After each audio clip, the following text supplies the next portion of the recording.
नमस्कार दोस्तों, कैसे हैं आप सब। दोस्तों मेरा नाम है हर्ष एंड आज के इस वीडियो में बात करने वाले हैं HKRN यानी हरियाणा कौशल रोजगार निगम के फॉर्म के बारे में। जी हाँ दोस्तों, हरियाणा कौशल रोजगार निगम ने दोबारा से वैकेंसीज आपके लिए निकाल दी हैं। तो क्या क्या वैकेंसी है, कैसे अप्लाई होगा फॉर्म, पूरा यहाँ पे डिटेल में बात करेंगे। लेकिन उससे पहले एक छोटी सी इन्फॉर्मेशन और आप सुन लीजिए कि भाई अगर आप हमसे अपना फॉर्म फिल करवाना चाहते हैं, जरूरी नहीं कि HKRN यानी हरियाणा कौशल रोजगार निगम का ही फॉर्म आप फिल करवाना चाहते हैं, इसके अलावा कोई भी फॉर्म आप फिल करवाना चाहते हैं तो उसके लिए आपको व्हाट्सएप नंबर डिस्क्रिप्शन में मिल जाएगा। सिंपली आपको वहां पे हेलो सेंड करना है एंड उसके बाद जो भी आपको फॉर्म फिल करवाना है उसका आपको थोड़ी सी डिटेल्स वहां पे बतानी होगी, कौन सा आपको फिल करवाना है एंड उसके बाद कंप्लीट जो फॉर्म है वो आपका फिल कर दिया जाएगा। राइट, फॉर्म के रिगार्डिंग जो भी डॉक्यूमेंट्स चाहिए वो आपको बता दिए जाएंगे, साथ साथ जो आपकी फीस होगी वो आपको बता दी जाएगी एंड अगर आप हमसे अपना फॉर्म फिल करवाना चाहते हो तो कंप्लीट आप अपना फॉर्म फिल करवा सकते हो। राइट, फॉर्म सबमिट होने से पहले पूरा प्रीव्यू आपको दिखा दिया जाएगा। इस तरह से फॉर्म में गलती होने की कोई गुंजाइश नहीं रहेगी। आप अच्छे से अपना फॉर्म चेक करने के बाद ही उसको सबमिट करवा सकते हैं, तो फॉर्म अपना फिल करवा सकते हैं घर बैठे ही।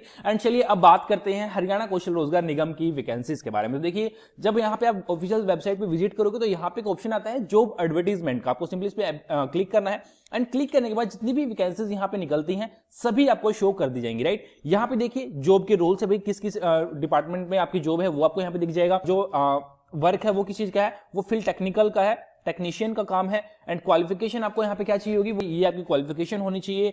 यहाँ पे आपका जो निगम के थ्रू आपकी भर्ती होती है तो वो यहाँ पे लिखा हुआ है। स्टार्टिंग डेट है आपकी 29 जनवरी से और जो लास्ट डेट है वो है आपकी 4 फरवरी। राइट, उसके अलावा अगर आपको अप्लाई करना है तो आप यहाँ से अप्लाई कर सकते हैं एंड बाय चांस मान लीजिए आपने अप्लाई कर लिया एंड आप लॉग आउट हो जाते हैं वहां से, तो आप सिंपली यहाँ पे लॉग इन पर क्लिक करके लॉग इन कर सकते हो। राइट, उसके अलावा काफी सारी वैकेंसीज हैं, जैसे यहाँ पे देखिए स्टूडियो कैमरामैन की है, वेबकैम ऑपरेटर की है, उसके अलावा सिक्योरिटी गार्ड की है, जूनियर स्केल स्टेनोग्राफर की है, ब्लैक स्मिथ की है, उसके अलावा यहाँ पे प्राइवेट सेक्रेटरी की है, स्टोरमैन है, रीडर है, जूनियर इंजीनियर सिविल और भाई उसके अलावा हलवाई की वैकेंसी भी आपको यहाँ पे देखने को मिल जाएगी। अब क्वालिफिकेशन की बात करें तो देखिए काफी सारी जो वैकेंसी है उसमें आपको एक्सपीरियंस चाहिए, तो एक्सपीरियंस के लिए फॉर्म फिल कैसे करना है वो भी मैं आपको बता दूंगा।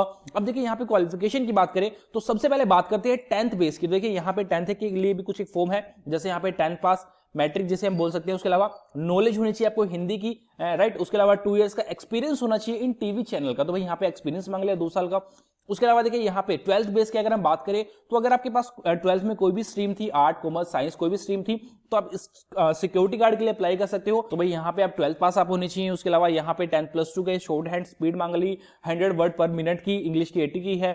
तो यहाँ पे कुछ एक आप देख सकते हो यार, जिसके लिए भी आप एलिजिबल हो वो आप फॉर्म यहाँ पे अप्लाई कर सकते हो। उसके लिए यहाँ पे जैसे 5th पास के लिए भी यहाँ पे जो वैकेंसी है वो अवेलेबल है। जैसे 5th पास है, work in workshop as per their post, मतलब जो भी पोस्ट होगी उसके हिसाब से आपको काम दे दिया जाएगा।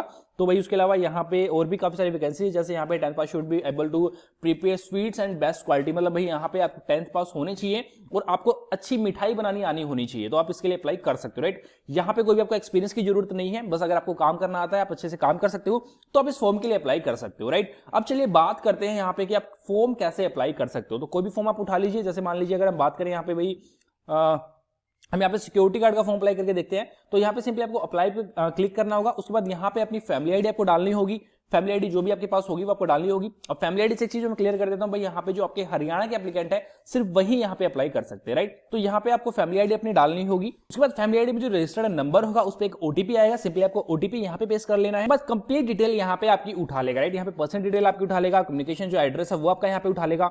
राइट, उसके अलावा यहाँ पे अदर जो भी डिटेल्स है वो यहाँ पे आपको शो कर देगा। राइट, आपको सिंपली कंफर्म पे ओके कर देना है। अगर यहाँ पे कोई भी आपकी गलती होती है तो उसके लिए आपको डायरेक्टली जो फैमिली आईडी की वेबसाइट है वहां पे जाना होगा, वहां पे आपको करेक्शन करनी होगी, क्योंकि यहाँ जो भी डाटा उठाता है वो आपका फैमिली आईडी से ही उठाता है। राइट, तो यहाँ पे आपको ओके पर क्लिक कर देना है। उसके बाद सेकंड स्टेप पे आप आ जाओगे। अब यहाँ पे मान लीजिए आपने कोई भी आईटीआई का कोर्स किया हुआ है तो वो यहाँ पे आप डाल सकते हो यस पर क्लिक करके। अगर आपने नहीं किया तो नो पर आपको क्लिक कर देना सिंपली, एंड उसके बाद यहाँ पे आपको इसको सेव कर देना है। राइट, अब सेव करने के बाद यहाँ पे आपको अपनी क्वालिफिकेशन की डिटेल डालनी होगी कि भाई 10th क्लास कब की थी, आपने कौन से बोर्ड से की थी, कंप्लीट डिटेल यहाँ पे आपको डालनी होगी। एंड उसके बाद यहाँ पे आपको पीडीएफ अपलोड करनी होगी 10th क्लास की, या फिर अगर 12th की डिटेल डाल रहे हो तो 12th क्लास की जो मार्कशीट है वो आपको यहाँ पे अपलोड करनी होगी। एंड उसके बाद आपको सेव यहाँ पे कर देनी है डिटेल्स। राइट, तो ऐसे आपको 1 by 1 दोनों क्लास की या फिर आपने एक क्लास की तो उसकी आपको डिटेल यहाँ पे सेव करनी होगी। अब देखिए आपको यहाँ पे एक ऑप्शन और दिख रहा होगा ग्रेडिंग सिस्टम में सीजीपीए और नॉन सीजीपीए। अब इसका क्या मतलब होता है, अगर भाई मान लीजिए आपने हरियाणा बोर्ड से की है, आपकी परसेंटेज है मार्कशीट में, तो भाई यहाँ पे आपको डालना होगा नॉन सीजीपीए। बट अगर आपने सीबीएसई से की है, आपको यहाँ पे ग्रेडिंग सिस्टम वगैरह है, तो आपको सीजीपीए पे यहाँ पे क्लिक करना होगा, राइट। तो मैंने एचबीएसई से की है तो नॉन सीजीपीए पे क्लिक करूंगा। उसके बाद यहाँ पे आपको मार्कशीट के बिल्कुल नीचे एक डेट लिखी हुई मिलेगी, वो डेट आपको यहाँ पे चूज कर लेनी है कि भाई आपको जो आपने 10th क्लास या 12th क्लास की थी वो आपने कौन सी सन में की थी, कौन से साल में की थी, राइट। तो वो आपको यहाँ पे चूज कर लेना है। उसके बाद भाई यहाँ पे आपको मार्कशीट का नंबर चूज करना होगा, बिल्कुल ऊपर लिखा होगा, जो भी आपका नंबर होगा आपको यहाँ पे डाल देना है। उसके बाद रोल नंबर आपको यहाँ पे मार्कशीट में मिल जाएगा। उसके बाद भाई नंबर कितने थे आपके वो आपको यहाँ पे देखने को मिल जाएंगे। उसके बाद टोटल नंबर आपको डाल देना है 500 में से या 600 में से, क्योंकि जो पुरानी मार्कशीट होती है वहां पे 600 में से नंबर होते थे, अब 500 में से होते हैं, तो वो आपको मार्कशीट में देख लेना है। अगर 500 में से है तो 500 में डाल देना है, अगर 600 में से है तो 600 में से डाल देना, राइट। उसके बाद यहाँ पे आपको अपनी 10th की मार्कशीट या 12th की मार्कशीट अपलोड करनी होगी। अब जैसे यहाँ पे लिखा हुआ अपलोड क्लास 10 सर्टिफिकेट, तो यहाँ पे आपको 10th की मार्कशीट यहाँ पे अपलोड करनी होगी। तो चलिए मार्कशीट अपलोड कर लेते हैं। एंड उसके बाद यहाँ पे आपको सिंपली सेव डिटेल्स पर क्लिक कर देना है, राइट। अब देखिए यहाँ पे आपकी एक क्लास की डिटेल्स जो वो सेव हो चुकी है, अब आपको 12th की ऐड करनी है, तो सेम आपको ऐड एजुकेशन पर क्लिक करना होगा। उसके बाद 12th की डिटेल्स डालनी होंगे एंड उसको सेव कर देना होगा, राइट। अब चलिए नेक्स्ट स्टेप पर चलते हैं। तो नेक्स्ट जो स्टेप है वो है आपका जो भी आपका एक्सपीरियंस वगैरह है आपको स्पोर्ट्स का, अगर आप स्पोर्ट्स पर्सन है तो यहाँ पे यस या नो कर देना है। अगर आपके पास स्पोर्ट्स का कोई सर्टिफिकेट है तो यस करके आप उसको यहाँ पे अपलोड कर सकते हैं। उसके अलावा अगर आप जनरल कैटेगरी से आपके पास ईडब्ल्यूएस का सर्टिफिकेट है तो आप यहाँ पे अपलोड कर सकते हैं। उसके अलावा अगर आप एक्स सर्विस मैन है तो आप यहाँ पे यस कर सकते हैं। उसके अलावा अगर आप फ्रीडम फाइटर हैं तो आप यहाँ पे यस कर सकते हैं, राइट। यस करने के साथ साथ आपको यहाँ पे सर्टिफिकेट भी अपलोड करने होंगे, तो आप देख लीजिएगा। उसके बाद यहाँ पे कुछ एक क्राइटेरिया और भी है कि भाई अगर आपके फादर मदर या फिर आपके हस्बैंड या वाइफ या फिर भाई या बहन कोई भी अगर गवर्नमेंट एम्प्लॉय है तो आपको यहाँ पे यस करना होगा, अदरवाइज नो करना होगा। उसके अलावा यहाँ पे अगर आपके फादर की डेथ 42 ईयर से पहले हो चुकी थी एंड जिस टाइम और उनकी डेथ हुई उस टाइम आप फर्स्ट या सेकंड चाइल्ड है तो आपको यहाँ पे यस करना होगा, अदरवाइज नो करना होगा। एंड जिस टाइम उनकी डेथ हुई उस टाइम पे आपकी एज 15 ईयर थी या नहीं वो भी आपको यहाँ पे चूज करना होगा, राइट।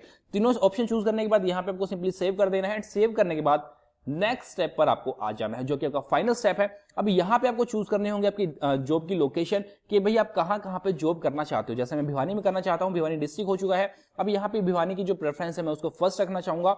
उसके बाद दोबारा से मेरे को प्रेफरेंस चूज करनी होगी यहाँ पे ऐड लोकेशन करके। अब देखिए यहाँ पे मेरी एक लोकेशन ऐड हो चुकी है, सिंपली आपको सेकंड एंड थर्ड चूज करना होगा। एंड उसके बाद अगर आपके पास कोई एक्सपीरियंस है तो वो यहाँ पे आप डाल सकते हो यस करके। अगर कोई एक्सपीरियंस आपके पास नहीं है, याद रखिएगा एक्सपीरियंस का भी आपके पास सर्टिफिकेट होना चाहिए, सिर्फ आपने काम किया है वो आपका एक्सपीरियंस नहीं माना जाएगा, राइट। तो यहाँ पे आपको नो पर रखना है। उसके बाद यहाँ पे फाइनल क्लिक करके सबमिट इस फॉर्म को आपको कर देना है, राइट। फाइनल सबमिट का यहाँ पे ऑप्शन आ चुका है। जैसे ही आप इसको फाइनल सबमिट करोगे तो अभी आपको फीस पे यहाँ पे करनी होगी करीब आपकी 230 यानी 230 के करीब आपकी फीस होगी। यहाँ पे जो भी फीस होगी आपको बता दिया जाएगा। तो भाई इस तरह से अपना कंप्लीट फॉर्म फिल कर सकते हो। अगर आप खुद से फॉर्म फिल करना चाहते हो या फिर अगर आप हमसे अपना फॉर्म फिल करवाना चाहते हो तो आप हमें अपने डॉक्यूमेंट सेंड कर सकते हो एंड जो भी फीस है वो आपको बता दी जाएगी, राइट। सो आई होप कि आपको वीडियो समझ में आ गई होगी आपको फॉर्म फिल कैसे करना है या फिर अगर आपको फॉर्म फिल करवाना है तो उसके लिए आपको क्या करना होगा। सो आज के लिए इतना ही। उम्मीद करता हूं आपको वीडियो अच्छी लगेगी। वीडियो अच्छी लगी तो इसे लाइक जरूर कीजिएगा, चैनल को सब्सक्राइब करना मत भूलिएगा क्योंकि ऐसी काफी सारी वीडियो चैनल पर आती रहेंगी। तो चैनल को सब्सक्राइब कर लीजिएगा, बेल आइकन को प्रेस कर लीजिएगा। आज के लिए इतना ही। जल्दी मिलते हैं एक और ऐसी वीडियो के साथ। वीडियो देखने के लिए शुक्रिया।